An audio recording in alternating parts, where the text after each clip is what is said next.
Hi అండి, అందరికీ నమస్కారం. Welcome back to my channel. ఇప్పుడే అందిన వార్త, సొంత పార్టీ నేతలే జగన్పై సంచలన వ్యాఖ్యలండి. మరి సొంత పార్టీ నేతలు ఏం చేశారు, ఈ సంచలన వ్యాఖ్యలు ఎవరు చేశారు అన్న పూర్తి వివరాలు వీడియోలో తెలుసుకుందాం. వీడియోని ఎక్కడ కానీ స్కిప్ చేయకుండా ఎండ్ వరకు చూడండి, అప్పుడే పూర్తి ఇన్ఫర్మేషన్ అర్థమవుతుంది. అలాగే వీడియో నచ్చినట్లయితే లైక్ చేయండి. ఆంధ్రప్రదేశ్ రాష్ట్రంలో వైఎస్ఆర్ కాంగ్రెస్ పార్టీ అభ్యర్థులు ఎవరు కూడా ఊహించని విధంగా రాష్ట్రంలో ఘోర పరాజయం పాలైంది. వైసీపీ దారుణ ఓటమికి దారితీసిన పరిస్థితులపై ప్రస్తుతం వైసీపీ నేతలు సమీక్ష చేసుకుంటూ ఉన్నారు. అసలు ఎందుకు ఈ విధంగా జరిగింది, వైసీపీ ఓడిపోవడానికి గల కారణం ఏంటి అని ఆత్మ పరిశీలనలో పడ్డారు. ఎందుకు ఇంత దారుణంగా ఓడిపోయామా అని అయితే ఆలోచిస్తున్నారు. ఇక తాజాగా ఎన్నికల్లో ఓటమిపై జక్కంపూడి రాజా సంచలన వ్యాఖ్యలు చేశారండి. వైసీపీ ఓటమి కారణాల గురించి అయితే ఆయన వ్యాఖ్యలు చేశారు.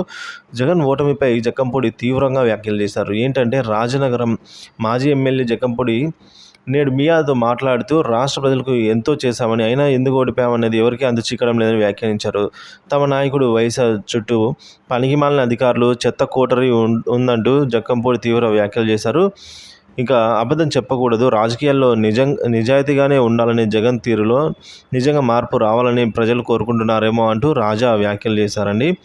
ఇంకా జగన్ చుట్టూ ఉన్న కోటరీ గురించి ఆయన మాట్లాడుతూ, జగన్ చుట్టూ ఉన్న కోటరీ ఆయనను ఊహల్లో ఉంచారని, ధనుంజయ రెడ్డి లాంటి చెత్త అధికారి ఆయన్ని సీఎంలా వ్యవహరించేవాడని జక్కంపూడి రాజా మండిపడ్డారు. జగన్కు ఏ విషయం చెప్పాలి అన్నా, ఫైల్ ఇవ్వాలి అన్నా ధనుంజయ రెడ్డి రూమ్ బయటే ఉదయం నుంచి రాత్రి దాకా నిలబడేలా వ్యవహరించేవారు అని అయితే రాజా ఆరోపణలు చేశారు. మరి ఎమ్మెల్యేలు జగన్తో మాట్లాడే అవకాశం కూడా ఇవ్వరు అంటున్నారు. ముఖ్యంగా ముఖ్యమంత్రి గారి దగ్గరికి ఫైల్ పట్టుకొని ఎవరన్నా ఎమ్మెల్యే పొద్దున్న నుంచి రాత్రి వరకు గేటు బయటే నిల్చోబెట్టేవారంటూ జక్కంపూడి రాజా షాకింగ్ వ్యాఖ్యలు చేశారు. ధనుంజయ రెడ్డి ఎమ్మెల్యేలు లోపలికి వెళితే కనీసం 2 నిమిషాలు కూడా మాట్లాడడానికి తీరిక లేనట్టు వ్యవహరించేవాడని అయితే షాకింగ్ కామెంట్లను అయితే ఈ విధంగా చేశారండి రాజా. ఇక జగన్ ఐప్యాక్ ఆఫీస్కు వెళ్ళి చేసిన వ్యాఖ్యలకు కూడా కారణం ఇది అంటున్నారు. ఎన్నికల తర్వాత కూడా జగన్ ఐప్యాక్ ఆఫీస్కు వెళ్ళి ప్రపంచమంతా మన వైపే చూడబోతోంది అన్నారంటే ఆయన ఎంత భ్రమలో ఉన్నారు, ఆయన్ని ఎంత భ్రమలో ఉంచారు అంటూ జగన్ చుట్టూ ఉండే కోటరీ పైన ఆయన తీవ్ర వ్యాఖ్యలు చేశారు.